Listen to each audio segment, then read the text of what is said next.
In every town and village in Britain, there are hidden gems of historic architecture. What a space! Oh, I love that sound. Thankfully, some romantics take on the challenge of restoring these unique buildings and turning them into family homes. You just want to breathe love into it. I think you've got to fall in love first and then think about the consequences afterwards. Reality's sinking in. We get through this, we'll get through anything. Churches, barns, and industrial buildings tell us many fascinating stories about our past. Hello!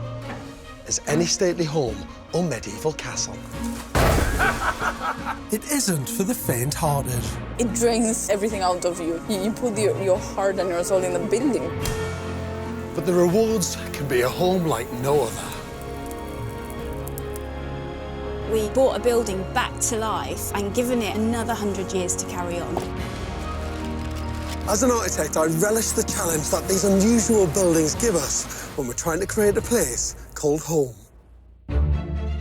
This time, a father and son-in-law, helped by his brother, take on a massive old water filter house. I wanted to see whether it's faster to grow a beard or build a house, and it turns out it's faster to grow a beard.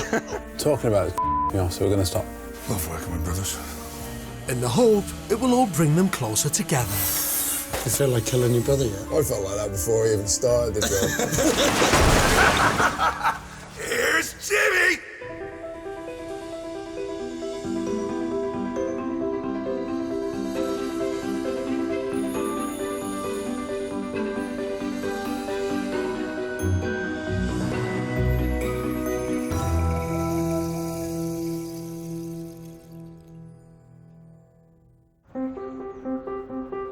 The historic mill town of Lancaster lies on the edge of the Lune Valley in Lancashire.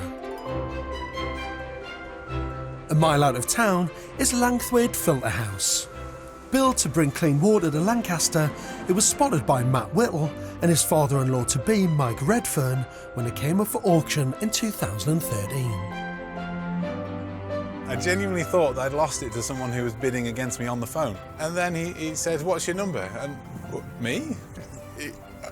I won it. I thought he was bloody mad. I didn't think we got a cat in hell's chance. Matt then rang me back and said, "You've bought half a filter house." and all of us went, Mike and Matt paid £195,000 for the unlisted filter house, and they plan to build 2 homes inside it. One for Matt and his young family, and one for Mike. I think it's going to be a rocky road. A lot of bumps in that path. We're going to have to do a whole lot of shouting at each other, I'm sure, because that's what families do best. Their budget is £400,000, £200,000 for each house. Matt's going to be project manager, with his brother Jimmy, a builder, doing much of the structural work. They agreed that this would be an ideal project for them to focus on together after Jimmy lost his partner in 2011. It's only really from personal loss recently that we've become a lot closer. You can definitely see that the pair of us come from our different backgrounds, but we're really quite similar when it comes to being like, no, shut up, just do what I'm telling you. This is very much, for me, a family project. I'd like to see my brother building something fantastic, something that he can put his name on, and I can say, hey, I'm really proud that my brother's done this. It will actually make the family pull together more strongly. This family affair of a restoration will be financed through savings and 2 separate self-build mortgages. Being able to renovate something, a building like that, I think it's going to be really exciting to be part of that and bring it back to life. Challenge accepted. I'll be there to offer all the help and encouragement I can as they embark on the restoration of a lifetime. Morning, gents. How are you? Good morning, Johnny. What a lovely part of the world this is, isn't Good it? How are you? morning. Nice to see Yeah, you. good. You And brought you? the rain. This is quite an amazing building, isn't it? Fantastic. How did you come across it? I've been driving past it, and I was thinking every time I passed, that would be a fantastic property. It looks like a really strong building. These walls Really are strong. really, really thick. And actually, it's in pretty good condition when you think about it. Should we go inside, have a look? Please do. Set in 3/4 of an acre, the filter house has a massive footprint of 6,200 square feet within a triple height brick and stone shell. Man, what a space! Brilliant, isn't it? That is incredible, isn't it? It's much lighter than I thought it was going to be, actually. It's big. That's incredible, isn't it? But the lighter brick really bounces all that light around. This building would have once been a maze of pipes and giant filter tanks. Large feed pipes under the floor brought raw water from the reservoir, which was filtered through sand in the tanks, then pumped out again, supplying clean water to the surrounding population. Well, if you think that the standard 3-4 bedroom house would quite easily fit in there, and you've got 1, 2, 3, 4, 5, 6, 7, 8, nearly 10 times the size of that. It's big, it is absolutely massive. Okay, so these are your plans. They are indeed. Matt and Mike's basic idea is to build 2 semi-detached houses inside the shell of the building at the front. Mike's going for an open plan ground floor, while Matt's is much more divided for family life. These will open onto a central covered atrium, with garages and workshops at the back. Each house will be 3,100 square feet, over 3 floors. Although there's plenty of top light now, getting daylight to the lower floors presents a bigger challenge. Matt and Mike already have permission to cut small windows into the front of the building, but they want my advice on how to get bigger windows through planning. Sometimes the planners like subservient wings to a grand entrance, but I would definitely draw an option that shows it more rectangular rather than arched, because what they might think is you're making too much of them. You're actually making too much of a statement. Right. And I think by just putting a flat top over there, there and there, almost 4 bays, still a nice brick detail so it looks nice and elegant, I think there's another option that you could show them. They plan to complete the restoration within a year. And to keep costs down, Jimmy wants to tackle the large structural works on his own. He's rented out his home on the Isle of Man to live on site in a caravan. Jimmy, how are you, mate? Really, really good to meet you. How's things? You all right? This is your home sweet home. Yeah. Home sweet home. Home away from home. It's the site office. Ah. Yeah. Have you done a project like this before? For me, my main task is to come in and get all of the stuff done and out of the way that these boys can't handle. You know, just because I've been on site my whole life. So, yeah, I'm here to do all the cutting and all the hard work. I mean, you lot have really got your work cut out, haven't you? I mean, you are literally juggling all the family, the bank, a major restoration project, you being a new dad, and you've got your brother building it. No pressure, mate. There's the odd bone of contention. There might be an argument along the way, you know, words said, maybe. But I'll get everything done for him. Yeah, that's what I'm here for, you know. Blood thicker than water and all that. Absolutely. Hopefully we won't see any of it. There'll be plenty of blood, sweat and tears on this. You're right there.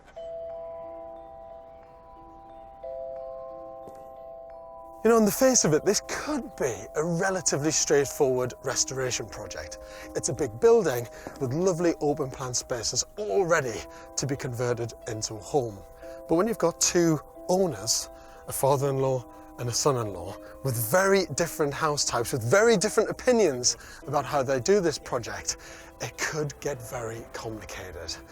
I take my hat off to them for taking the project on, but I'll tell you what, restoration is not for the faint-hearted.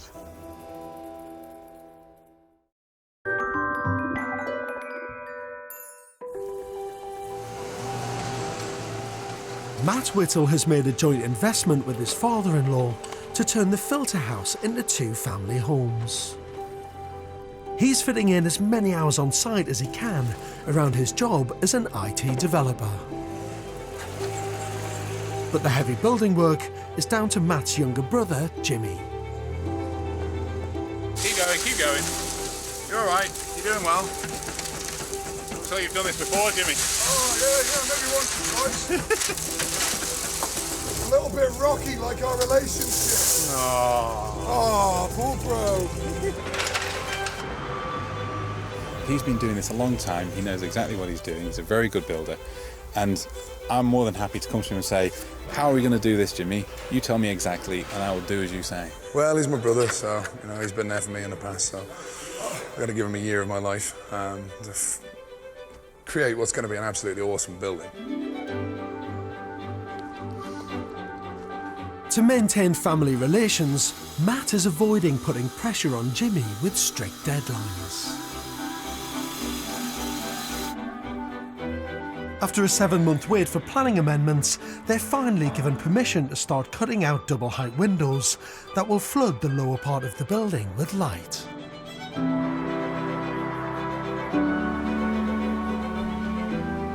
"10 months since my first visit, I'm keen to see how Matt and Mike are getting on.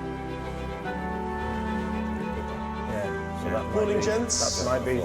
Morning. So good to see you. And you? It's been a while. Morning, Josie. It's been a really long time, hasn't it? Too long, in fact. I've grown a beard in You the have, time and stuff. yeah. This is a stress detector. if this goes grey, I'm going to hand the project to someone else. You're not quite where I imagined you were going to be. No, but Not quite. the planning aspect and the organisation, it has taken far, far longer than I wanted it to, and I thought that it would. You've obviously started doing some structural work. I can see some beams going over there where you're starting to knock through. Because you've obviously got the big concrete lintels in, which is fantastic. They must have taken some work, mind. Yeah, I think Jimmy's done a fantastic job with those. And we took your advice, George, on going for the square ones instead of the arch.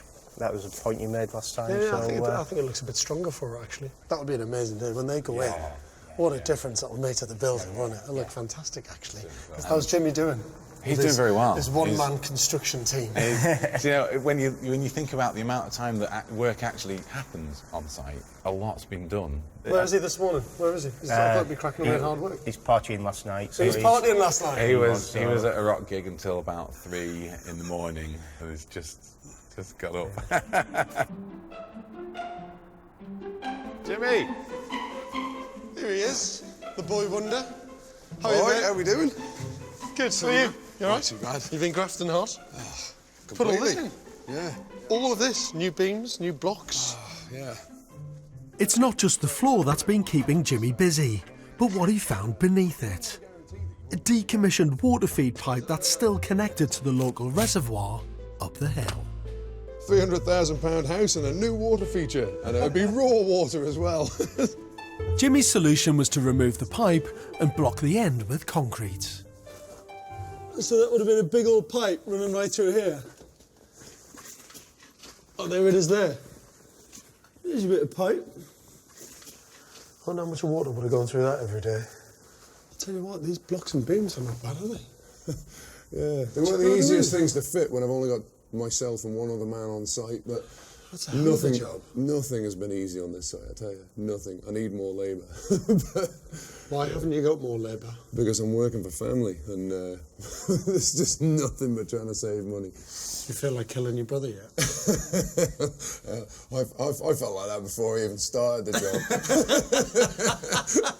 Let's hope it doesn't come to that now. It looks like the brothers need all the help they can get to keep things running smoothly. So I'm happy to offer some free labour, making an opening for new bifold doors.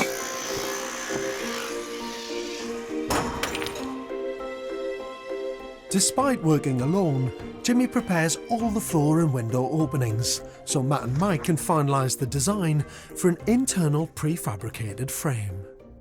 Before work could start, Matt and Jimmy had to dig out 200 tonnes of sand that had been used to filter water from the reservoir. I want to find out more about this process, so I've come to a Victorian filtration plant that was a forerunner to ours. Professor Anne Hardy is an expert in the history of water hygiene. And here we are, we've got an example of a sand filter bed. They look like they belong in a country house, not an industrial process. That, yes. So this is in effect just a bed of sand? With water on top of it. So it's actually quite a gentle It's a very gentle, very process. natural process. Sand has been used to make dirty water clear for drinking since records began. But in the 18th century, Lancashire textile mills brought the process up to an industrial level. Filtering peaty fell water through sand, they could remove the naturally occurring tannins that were staining white wool and cotton brown. To illustrate how the simple cleansing technique creates clear water, we've made our own sand filter to remove the brown tannins from tea. Ready? Yep. See how quickly it works. It's all about what comes out at the bottom. Very slowly, making its way through. There we go. That's it. That's pretty good. That's not bad. Not bad at all.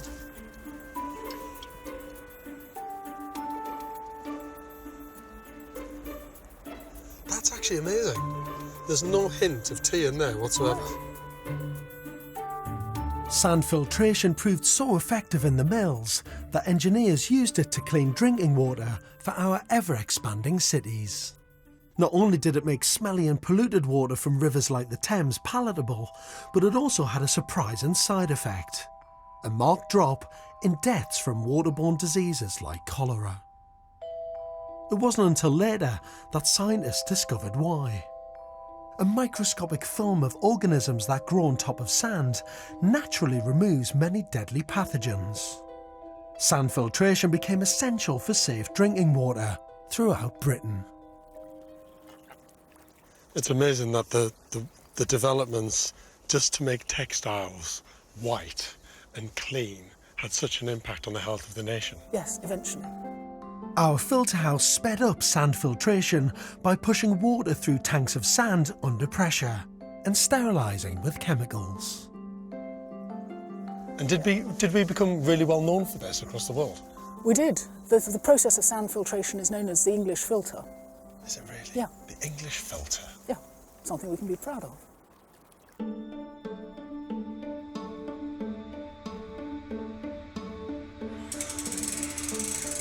It's a year since the restoration began, and the prefabricated steel and timber frames for both houses have arrived.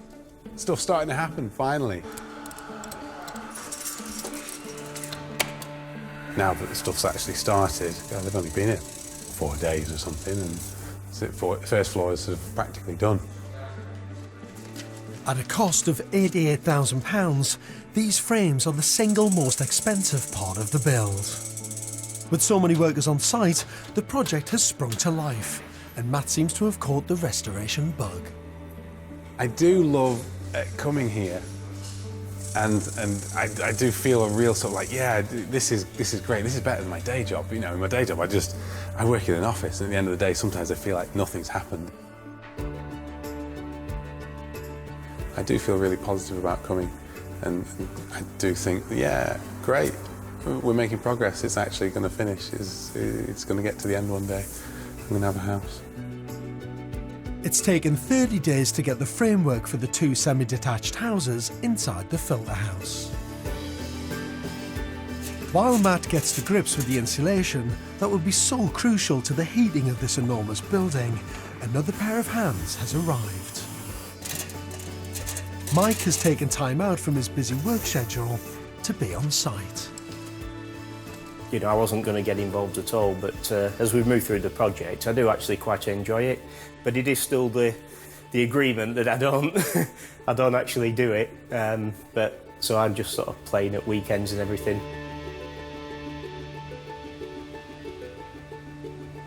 It's 5 months since I last visited the filter house. Jimmy, how are you, mate? George, how are we? How's it all going? You all right? Oh, not so bad. Should we go inside and have a look? Can I have a gander? It looks like the build has moved on quite a lot, I mean, in terms of all the timber frame going in. But what I always notice is that you're the only person on site. There's no one else here.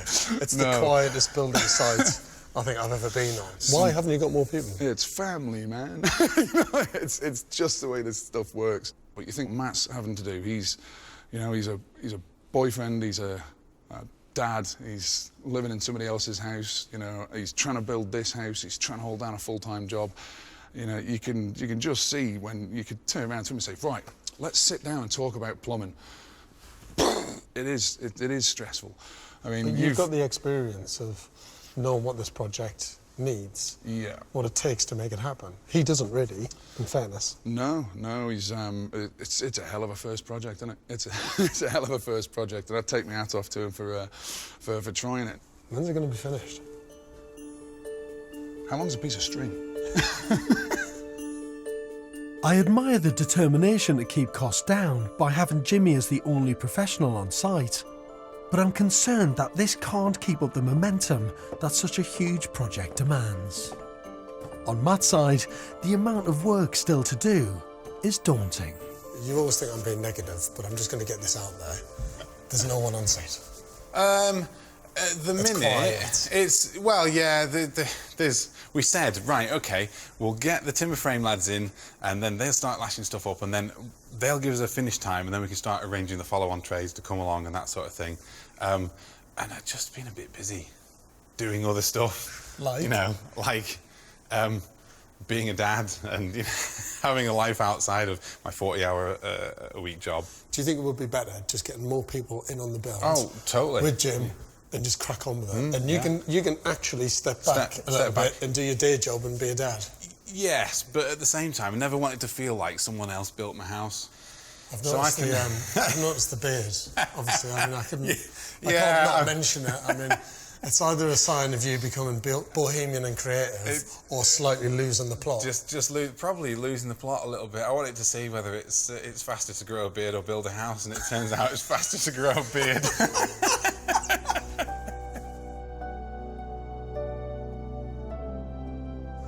Well, this project's now hit crunch stage, really. It needs to be project managed, it needs more people on site, it needs to be pushed forward. And you've got two brothers who are feeling the pressure and strain of the build.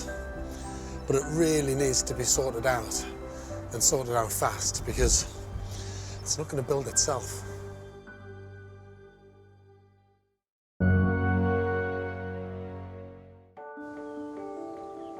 Matt and his father-in-law Mike are 18 months into converting the filter house into two family homes.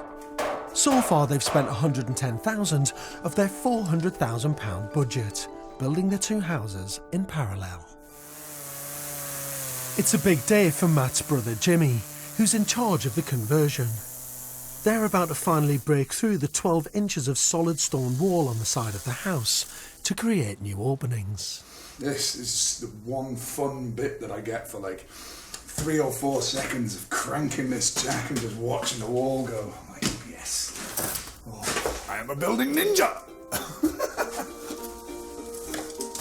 I know that my brother's crazy.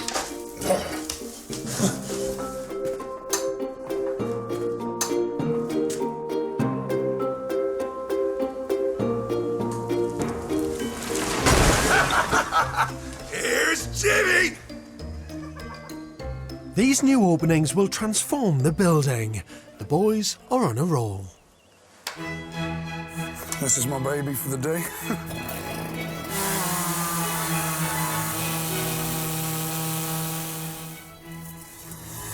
Yeah, baby! Yeah! And away she goes. Sorted. See ya! Oh! That's the best bit. Timber!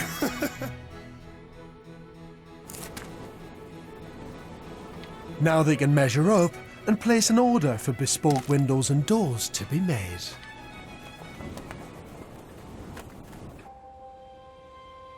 As well as making the filter house weathertight, Matt and Mike need to look ahead to the details of interior design.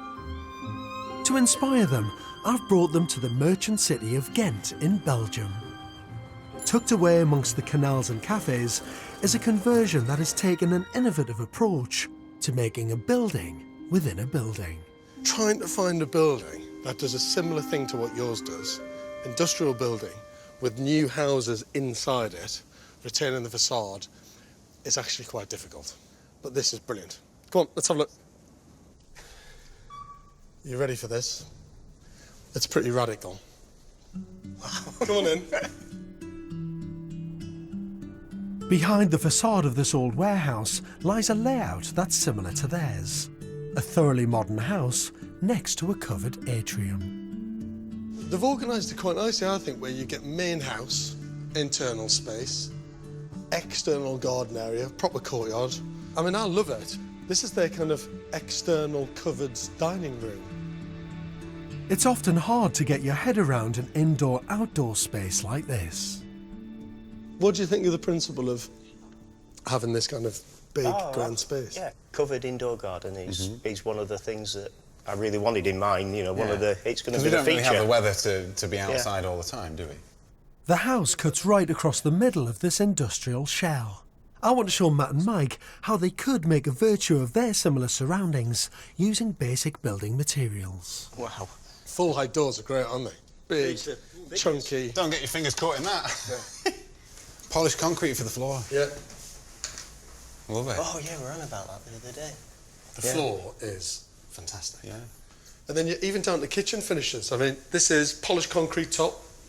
Yeah. Look at that. Yeah. Again, just going for that raw industrial look.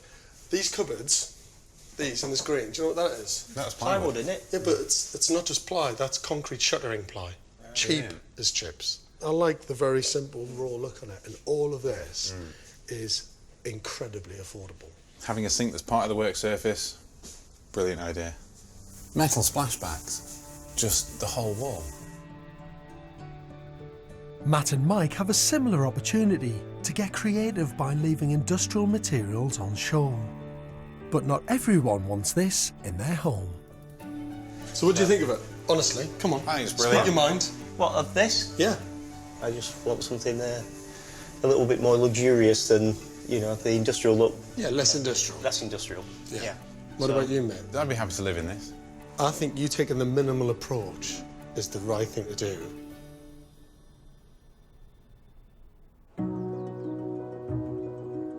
Autumn is fast approaching. So far, the two houses have been built in parallel, with Mike spending around £100,000 on his design against Matt's £80,000. From now on, they'll work on their own budgets in their own time. I know Matt wants to do a lot of the work himself, but I don't, so I'm going to invest in the professional people and get them on site and get it finished. Next door in Matt's house, the brothers are continuing to shoulder most of the work themselves.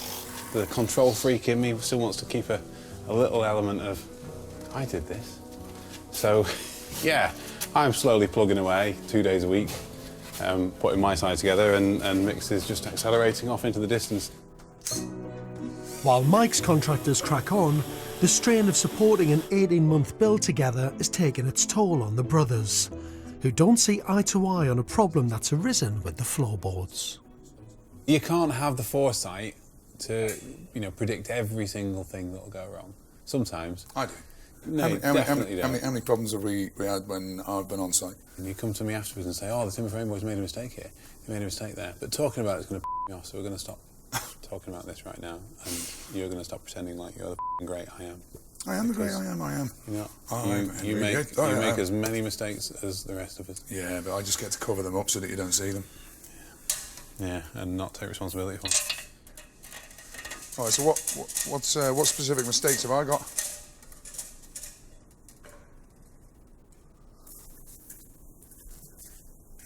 Yeah, this always happens. Love working with brothers.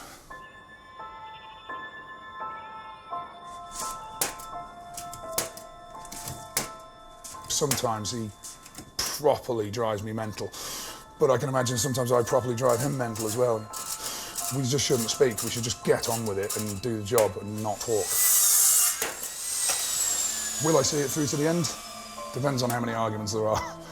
But I guess the only reason I'm still here is because you do stupid stuff for family. It's December 2015, and Storm Desmond drops a foot of rain on the northwest, just as Jimmy is trying to fit the new glazing in the roof. Right, get the hands out of the way. We've had water trying to push its way into the property in all manner of different cracks and joints. And yeah, Lancaster's taken a serious kicking. It's definitely been one of the weekends that has tested quite a lot of Cumbria and the northwest. 2 months later, the site is struck by another setback. A pan fire has gutted the caravan, which was Jimmy's home for almost 2 years. If you come down this way, you see the this was the epicenter. Fighting it was ridiculous. And I come running in and just like bobbing down out of the way of the flames and stuff. Just like I got like aerosol tins going off and everything's just going absolutely bonkers.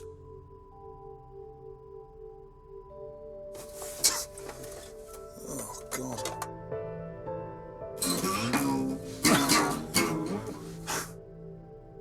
Thankfully, the poems that Jimmy wrote when his partner died are safe, and that's all that matters to him. My book of poetry. But it survived. That's the main thing. This, and they're like, these mean a hell of a lot to me. So I'm glad these have survived, because these are absolutely irreplaceable.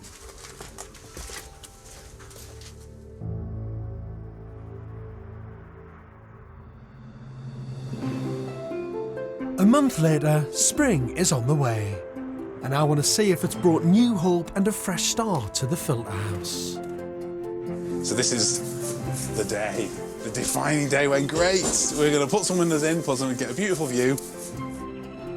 These windows that we were back and forth with the planning department for nearly 6 months, I think, asking about, well, can we do this, can we do that, and how about this, and such and such. You know, it took a long time to get these windows, and it's really exciting now that, you know, yes, it's going to be brilliant.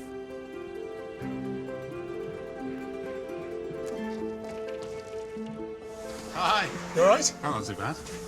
You look like a busy man today. Yeah, well, my gloves aren't even dirty yet, so, you know. No, but in terms of project management... Oh, running around, yeah. I've not actually done any work because I've just been running here. That's what it's like. There. And, you know, this is self-project management, not self-build. Boo. Yeah. I want it to be self-build. Yeah. It gets a little wearying sometimes as well, I'll be honest. It's really kind of, I need to make a decision about what taps I'm going to have. Really? Did you not think that you would ever have to do that, though?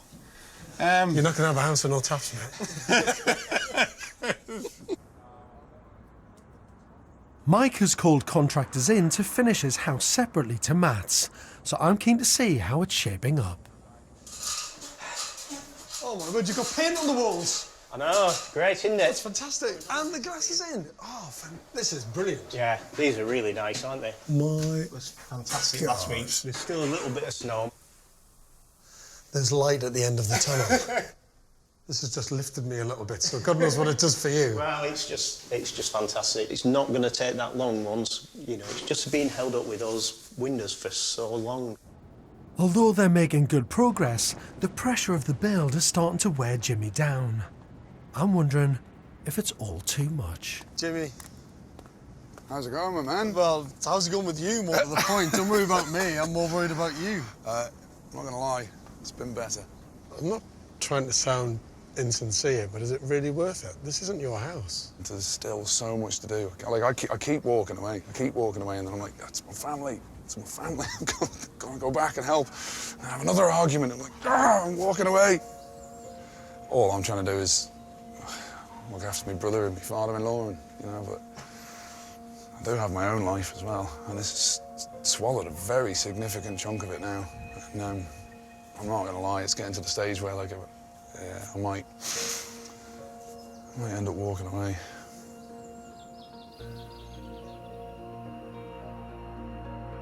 With no strict deadlines, this ongoing restoration has become overwhelming for Jimmy. If he leaves now, how does Matt see his side of the building ever reaching completion? I've stopped giving a date because it only ever seems to cause disappointment. Let's just say, I don't know, give me a year. That's nice and optimistic, isn't it? When you're talking to me, you're saying I'm doing 1.5 days a week, 2 max. I don't know anyone who can give that small amount of time to project manage and build and move a project on this scale without it taking 5 years. I know. There's no critical deadline, is there? There doesn't seem to be on this at all. It's drifting. There is no critical deadline, and it drifts because it can.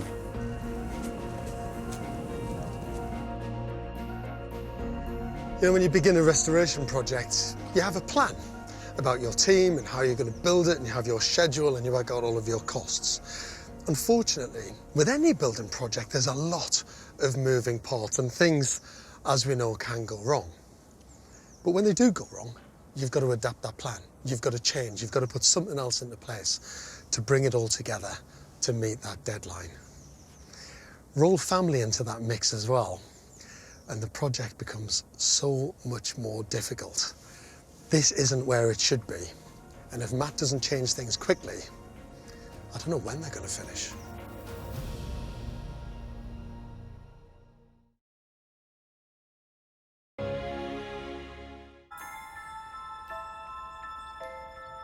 Matt and his father-in-law Mike have been trying to turn Langthwaite Filter House into 2 adjoining homes, with the help of Matt's brother Jimmy. Matt wanted to complete his project in a year, but it's taken twice that time.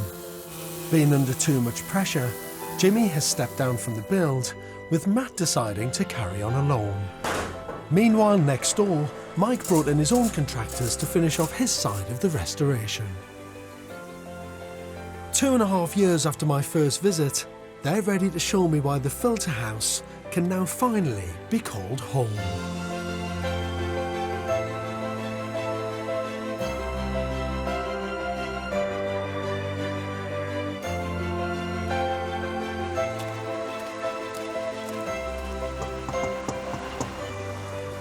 Good morning. Good morning. Nice How to are see you? you. How are you? Great, thank you. Well, Good how are morning. you? Very well. Is it done? Is it done? It's nearly there. Mix is nearly done. there. Hey, I'll be ready for moving in shortly. Good. Yeah, on the next weekend. Next I'm gonna weekend? Yeah. You're in. Yeah. I've got a couple more days to do. We should go inside and have a look? Yeah. Come on then. What was once a vast abandoned industrial space has been divided into 2 homes, opening onto a covered atrium in the middle of the building. To the left, Mike's ground floor is now a light and airy entertaining space. Oh, that's very smart, isn't it?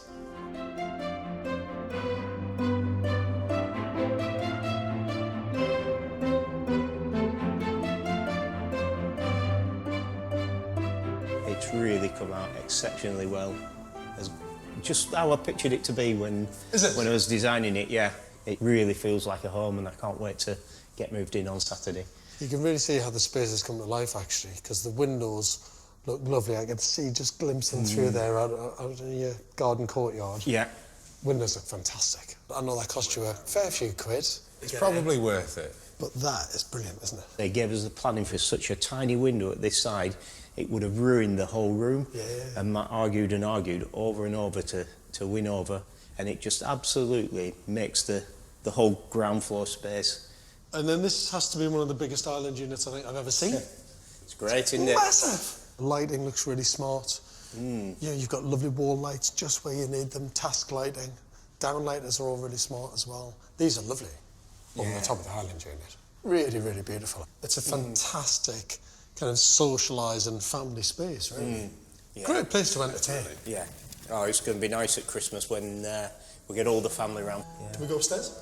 Why not? Lead the way.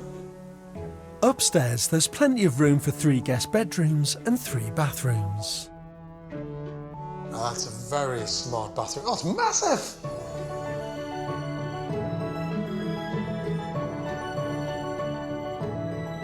I love the window, but you've matched that sill directly with the sill above. You still see all the arch above, and you can see everything. Do you know what? I've only just noticed the church over there. All right. Can you see it? We'll just get you a little box to stand Yeah, in. I need something like that. Come on, get on your tiptoes, mate. I'm too short. Hey, do you want me to lift you up? At the top of the prefabricated timber frame that was inserted into the structure of the old building, Mike has a master bedroom suite he's always dreamt of. And then up to your very, very light top level. It's absolutely flooded with natural light, isn't it? This looks stunning. Oh, what a beautiful room, eh?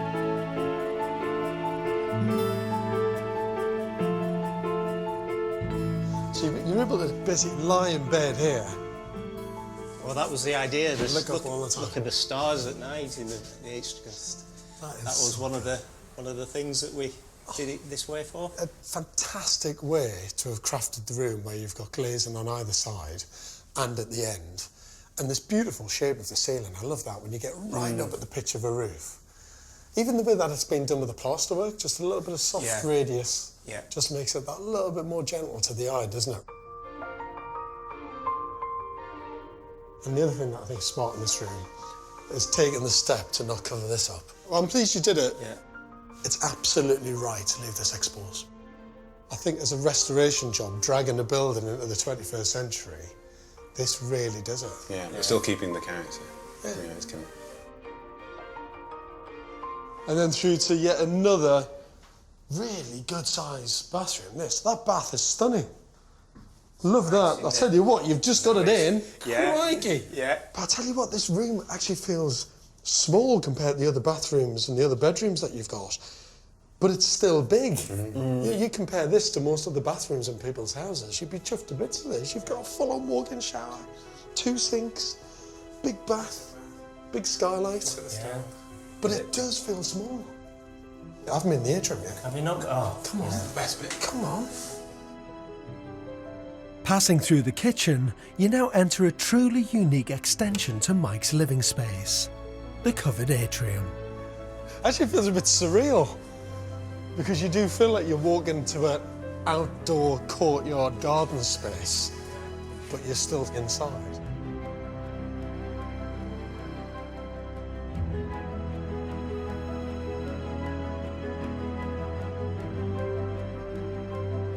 Well, this is where, you know, the other blinder that Matt played with, keeping this, because the original planning permission when we bought it was for this to all be demolished. So this was all to come down and just have that as the house. Which is and mad. Then, Which is mad, isn't it? I mean, I it's bonkers, that. They actually said we'd prefer to see something that made use of it rather than demolishing it, because you're demolishing half the character of you know, the history of why the place was built. Yeah. It actually works really well. It's like having a little internal courtyard linked to your house and linked to the great outdoors. Fantastic. Mike has spent £230,000 building a luxurious home that's bang up to date, while preserving its historic industrial heritage. With Matt's decision to carry on alone next door, I'm curious to see how far he's got. Kitchen's in. Kitchen's in, kitchen works. Floor down. We've got a wall here that if we don't want it closed plan space, we can, you know, roll the wall out the way, turn it into an open plan space. Do you know what? Apart from getting the flooring done, skirting boards on, hanging a few doors, Bit of fitting some decorating. switch plates and some touching up on the decorating, that's it. Matt couldn't have got anywhere near this far on his limited budget without the energy and commitment of his younger brother. Here's Jimmy! He was a very good value worker because his work is excellent, really was. And the big structural stuff, the stuff at the start, like, oh, let's put this massive steel beam in here. Let's push this wall out. You know, you and me, Matt, come on, let's like, you know, we'll get this jack on it. We'll just push the whole wall down in one. Yeah! It's been good to work with him. Yeah, baby! It's been a long and bumpy ride turning this industrial shed into 2 family homes.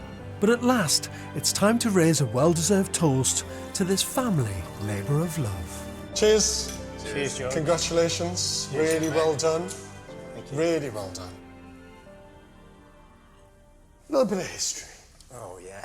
This is the bit I've been looking forward to.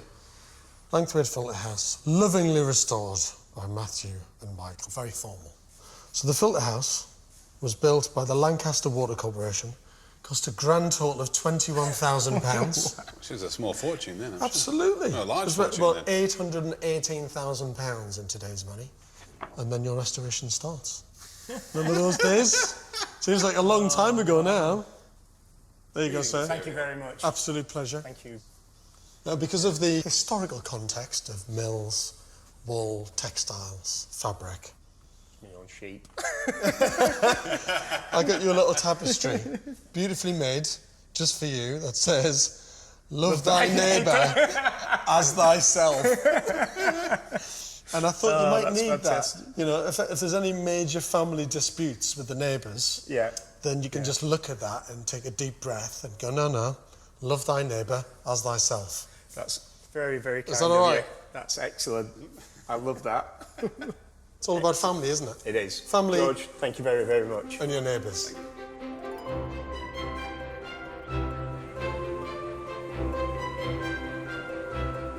You know, any building project is hard, but taking on a family restoration project of this scale is super tough, and it's been an emotional roller coaster for everyone involved. But one of the hardest things, and one of the reasons why progress has been so painfully slow, is out of fear of damaging family relations. But thankfully, 3 years later, they've done it. Mike has a home to be proud of, and Matt isn't too far behind. And what's absolutely brilliant is that this family together have secured the future of this building for many years to come. Next time, a spectacular 17th century barn. You can see why I bought it, just the sheer wow. It's a huge, ambitious project. So I wouldn't want to be living under this. Come hell or high water, I'm going to get it done.